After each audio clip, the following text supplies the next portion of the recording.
Vamos ler a palavra. Hoje o tema da nossa mensagem, não irei me delongar, é a unidade da igreja. Amém? A unidade da igreja. Abra sua Bíblia lá em Atos, no capítulo 2. Atos, capítulo 2, a partir do versículo 37. Atos 2, 37. Diz assim: ouvindo eles estas coisas, compungiu-se-lhes o coração e perguntaram a Pedro e aos demais apóstolos: que faremos, irmãos? Respondeu-lhes Pedro: arrependei-vos e cada um de vós seja batizado em nome de Jesus Cristo para a remissão dos vossos pecados e recebereis o dom do Espírito Santo. Pois para vós outros é a promessa, para vossos filhos e para todos os que ainda estão longe, isto é, para quantos o Senhor nosso Deus chamar. Com muitas outras palavras deu testemunho e exortava-os dizendo: salvai-vos desta geração perversa. Então, os que lhe aceitaram a palavra foram batizados, havendo um acréscimo naquele dia de quase 3.000 pessoas. E perseveravam na doutrina dos apóstolos e na comunhão, no partir do pão e nas orações. Em cada alma havia temor, e muitos prodígios e sinais eram feitos por intermédio dos apóstolos. Todos os que creram estavam juntos e tinham tudo em comum. Vendiam as suas propriedades e bens, distribuindo o produto entre todos, à medida que alguém tinha necessidade. Diariamente perseveravam unânimes no templo, partiam pão de casa em casa e tomavam as suas refeições com alegria e singeleza de coração, louvando a Deus e contando com a simpatia de todo o povo. Enquanto isso, acrescentava-lhes o Senhor dia a dia os que iam sendo salvos. Amém? Que Deus nos abençoe. Pai, obrigado pela leitura da sua palavra, pelos momentos que aqui já passamos, e agora nos conduza para que o teu nome continue sendo adorado essa noite. Em nome de Jesus, amém e amém. Irmãos, é difícil ter unidade na igreja? É difícil nós caminharmos juntos? É difícil a gente parar um momento, nos reunirmos e então buscarmos no Senhor a direção? Será que é muito difícil? Talvez alguns vão falar: não, pastor, dá para a gente caminhar bem. Outros vão falar: não, é muito difícil, cada um pensa de uma forma, cada um age de uma forma, cada um traz situações da vida que atrapalham ali a convivência, situações difíceis, e pode realmente ser difícil ter a unidade na igreja. Já falamos bastante domingo passado sobre vivermos o propósito de Deus, termos comunhão uns com os outros. Atos 4:32, que é a nossa divisa desse mês, nos fala que a igreja primitiva era uma só alma e coração. Meus irmãos, quando eu leio isso, e Lucas, que escreve Atos, ele traz essa informação para a gente, ele mostra que a igreja primitiva, a igreja nascente, a igreja que está se iniciando ali em Jerusalém, era uma igreja que isso era notório. Eu acredito que para Lucas colocar isso no texto, é porque ele enxergava isso, ele estava vivendo isso, ele estava presenciando isso. Então é sim possível a igreja viver em unidade. Ele traz essa informação. Era algo que a igreja que nasce vivia todos os dias. Ela nasceu junto com a igreja de Cristo. Essa igreja que nasce ali em Jerusalém, ela conta com a presença quase que 100% de judeus que se converteram. Judeus que moravam em Jerusalém, moravam na Judéia, que moravam em outros lugares do mundo. Se nós pararmos e lermos ali a descida do Espírito Santo, nós vamos ver que tinham várias nações reunidas. Aqueles que estão caminhando comigo na escola bíblica discipuladora, temos falado bastante sobre isso, sobre a descida do Espírito Santo, envolvendo a igreja, manifestando o poder para que a igreja pudesse seguir. E essas pessoas eram de diversas realidades.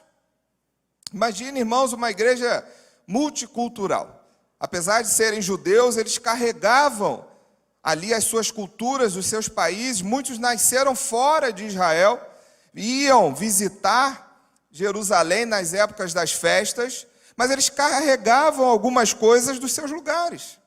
E essa igreja está nascendo, essa igreja está ali, talvez um falando uma língua, o outro falando outra, e eles estão vivendo juntos. E Lucas frisa isso muito bem. Eles tinham tudo em comum. Havia unidade na igreja. Então nós vencemos isso. Se uma igreja, irmão, não sei se vocês já tiveram a oportunidade de ir numa igreja, né, onde tem várias nacionalidades. São assim, pra gente, né, que não está acostumado, uma loucura. Mas eles estão ali juntos. Eles estão servindo, eles estão acompanhando. Quem tiver um dia a oportunidade, né, de estar fora do Brasil, ir numa igreja fora, né, do nosso país, vocês vão perceber isso.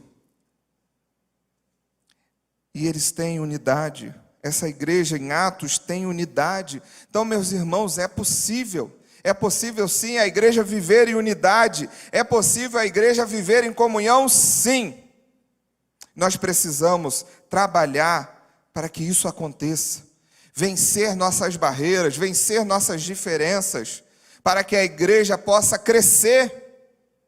O resultado dessa unidade foi multiplicação, foi crescimento da igreja. E a igreja, é possível, irmãos, é possível. Os irmãos professavam a fé em Cristo. Eles passam, irmãos, a se reunirem, eles passam a comer juntos, a compartilhar tudo o que eles possuíam. O texto de Atos 4 nos diz no versículo 32 que ninguém considerava sua nenhuma das coisas que possuía, tudo, porém, lhes era comum. O momento destes discípulos de Jesus era de pleno gozo da unidade, a ponto da sociedade, irmãos, reconhecer que algo diferente tinha na vida daquelas pessoas. No versículo 47 do capítulo 2 nos diz que eles contavam com a simpatia de todo o povo. Era notório a forma com que eles viviam, a forma com que eles falavam, a forma com que a igreja tinha comunhão uns com os outros, estava refletindo na sociedade. A sociedade tinha simpatia. A sociedade via, nossa, tem algo diferente acontecendo ali. A forma com que eles se cuidam, a forma com que eles ajudam uns aos outros, está acontecendo. E aí a palavra diz que o Espírito Santo vai acrescentando pessoas. Pessoas vão sendo salvas pela pregação do Evangelho, pelo testemunho dessa igreja. E aí nós precisamos refletir sempre nisso. Reflita sempre em Atos, irmãos. Vai no capítulo 2, olha como a igreja se portava, olha como a igreja vivia. Para que haja então crescimento da igreja. O Senhor ia acrescentando aqueles que iam sendo salvos. Era notório. Como que a sociedade tem enxergado eu e você? Eu não estou dizendo, irmãos, que o nosso padrão é a sociedade. Estou dizendo que eles precisam ver que nós somos diferentes. Eles precisam se incomodar com a nossa diferença. Quando eu chego num lugar, quando eu abro a minha boca, o que está acontecendo em minha volta? Quando eu chego lá no meu trabalho, o que está acontecendo? Quando eu vou fazer o meu serviço, eu estou sendo cristão, fazendo a diferença. Isso é contar com a simpatia. Não, eu vou pedir para ele, porque eu sei que ele é ético. Eu vou pedir para ela, porque eu sei que ela vai cumprir o seu trabalho corretamente. É o testemunho vivo do cristão todos os dias. Mas para isso, irmãos, nós precisamos nos colocar diante do Senhor, pedir auxílio ao Senhor. Essa igreja, irmãos, era mil maravilhas? Não. Se nós caminharmos um pouquinho no livro de Atos, nós vamos ver que essa igreja começa a ter alguns problemas. Mas lá na frente, alguns capítulos, nós vamos ver que há uma reclamação de que havia um favorecimento para viúvas dos hebreus do que das helenistas, né, dos fora de Israel. Estava acontecendo alguma coisa. E, irmãos, mexeu com comida, o crente fica, chateado. Porque crente gosta de comer. Vide fazer almoço na cantina, Dá problema, hein, gente? Vamos orar. Deus, em nome de Jesus. Porque o crente gosta de comer. Mas, irmãos, essa igreja vai ter problemas sim. Mas ela era uma igreja que ela tinha a unidade em Cristo. Pelo Espírito Santo. Era o Espírito Santo que criava essa igreja na plena unidade de Cristo. Para isso, irmãos, eu queria trabalhar com vocês hoje um ponto. Mês que vem nós vamos trabalhar um outro ponto, seguindo essa mesma linha na unidade da igreja. E o principal para uma igreja ser unida, ela precisa ser cristocêntrica. Se uma igreja não tiver Cristo como centro da sua vida, ela não vai ser nem igreja. Igreja sem Cristo não é igreja. Então, irmãos, se nós quisermos ter uma igreja unida, se nós tivermos uma igreja em plena unidade, ela precisa ter Cristo como o centro da sua vida todos os dias. No versículo 38, Pedro diz assim, respondeu-lhes Pedro: arrependei-vos e cada um de vós seja batizado em nome de Jesus Cristo. Não é em qualquer nome, não era no nome dos apóstolos, não era no nome do rei Herodes ou do Pôncio Pilatos, era batizados em nome de Jesus Cristo. A igreja tem um cabeça, irmãos, e ele é Jesus Cristo, nosso Senhor. A igreja precisa ser cristocêntrica. É a sua centralidade, todas as suas ações, ela precisa estar em Cristo. Pedro, irmãos, convida aqui os seus ouvintes. Muitos desses ouvintes estavam na crucificação de Jesus. Ele agora então os convida dizendo: arrependam-se e creiam em Jesus Cristo. Aqueles que vocês ajudaram a condenar, Ele é o Salvador da vida de vocês. Então se arrependam e creiam em Jesus Cristo. Esse é o centro da vida da igreja. Reconheçam que Jesus Cristo é o Senhor. E para isso eles precisariam se arrepender e declarar que Jesus Cristo é o único caminho, a verdade e a vida. Paulo, em Colossenses 1:18, nos diz que Ele, Jesus, é a cabeça da igreja, é o princípio e o primogênito dentre os mortos, para que em tudo tenha a preeminência. Efésios 1:22, e sujeitou todas as coisas a seus pés, e sobre todas as coisas o constituiu como cabeça da igreja. Jesus Cristo, irmãos, é Jesus. A gente tem que entrar aqui, Jesus. O pessoal da portaria tem que receber a gente falando de Jesus. Nós temos que cantar sobre Jesus, né, ministra? Nós temos pessoal lá da projeção, tem que falar Jesus. Pessoal ali do som, Jesus. Os preletores, Jesus.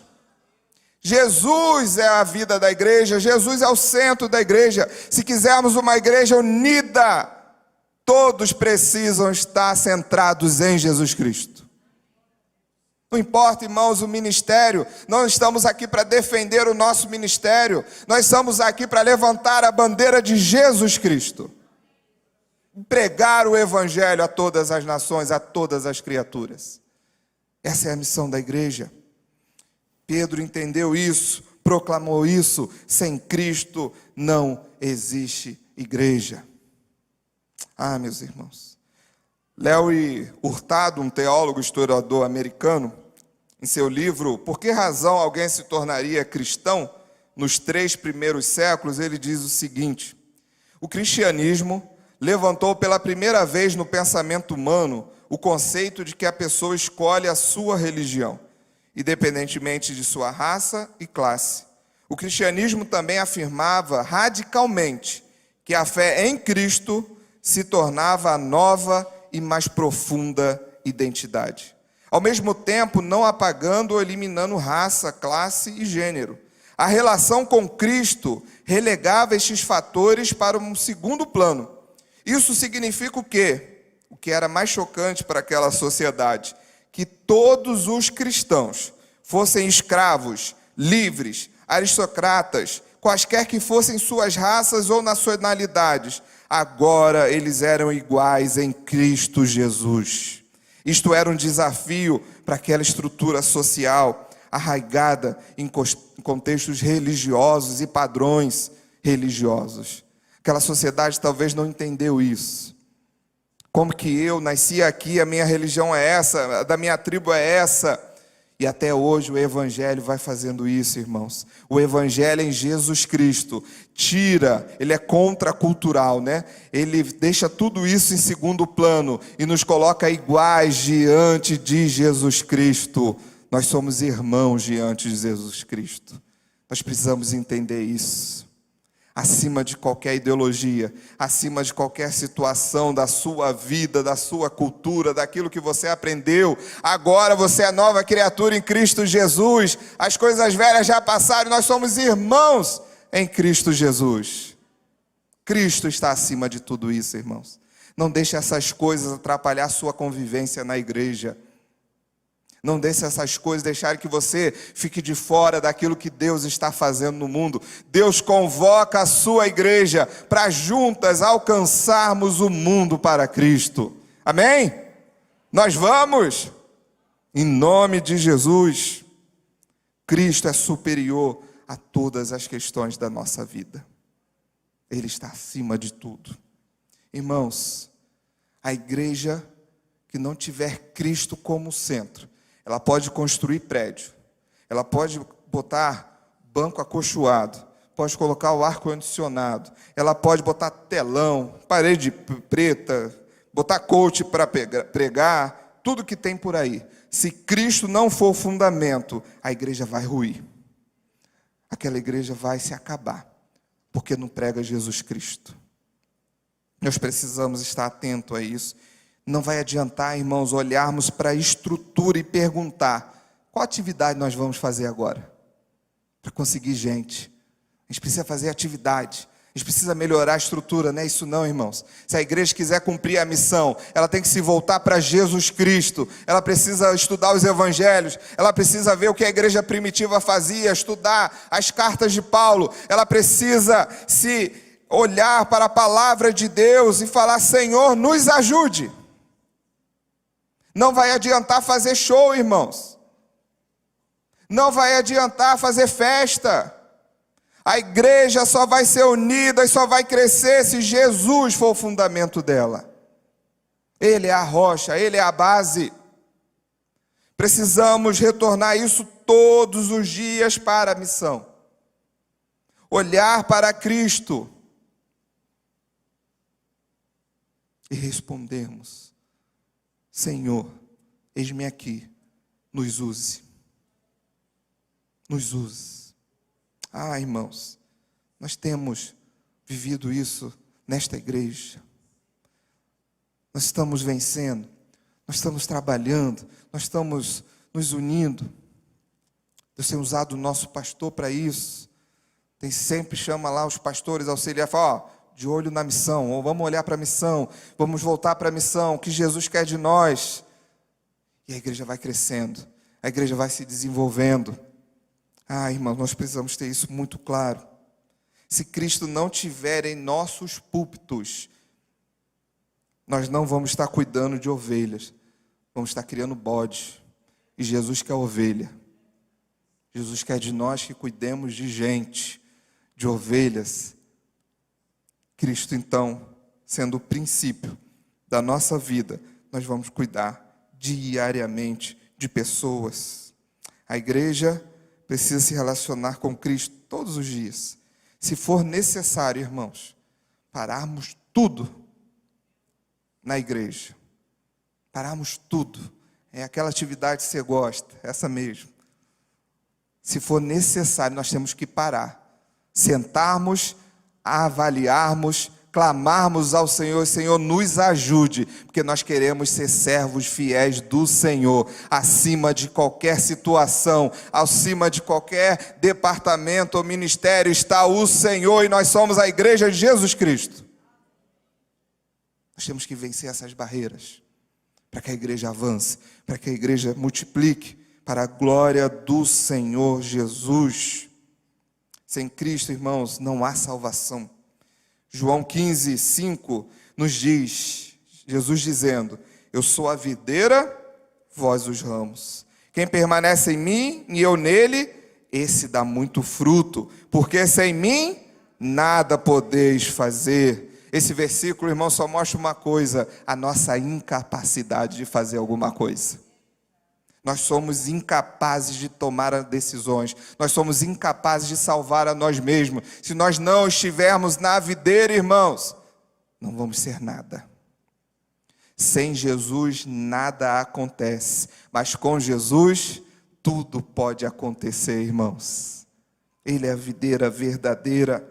Esse versículo, irmãos, nos mostra que nós dependemos totalmente da graça salvífica do Senhor Jesus. Igreja, nós só teremos unidade se nos voltarmos todos os dias para Jesus, buscarmos adoração sincera, olhando sempre para o nosso Redentor. Mas a grande questão, irmãos, como diz pastor Ronaldo Lidório, uma das pessoas, que escreve aí o Perspectiva, ele diz o seguinte: o grande problema é que nós queremos Cristo, mas nós queremos Cristo e mais alguma coisa. Nós queremos Cristo e queremos popularidade. Nós queremos Cristo e queremos sucesso. Nós queremos Cristo, mas queremos os aplausos. Nós queremos Cristo, mas queremos reconhecimento. Queremos Jesus, mas nós queremos ser os primeiros e melhores. Não façamos isso, igreja. Que possamos desejar somente Jesus, pois dele, por ele, para ele são todas as coisas. A ele seja a glória para sempre. Amém e amém. Esse é Jesus Cristo.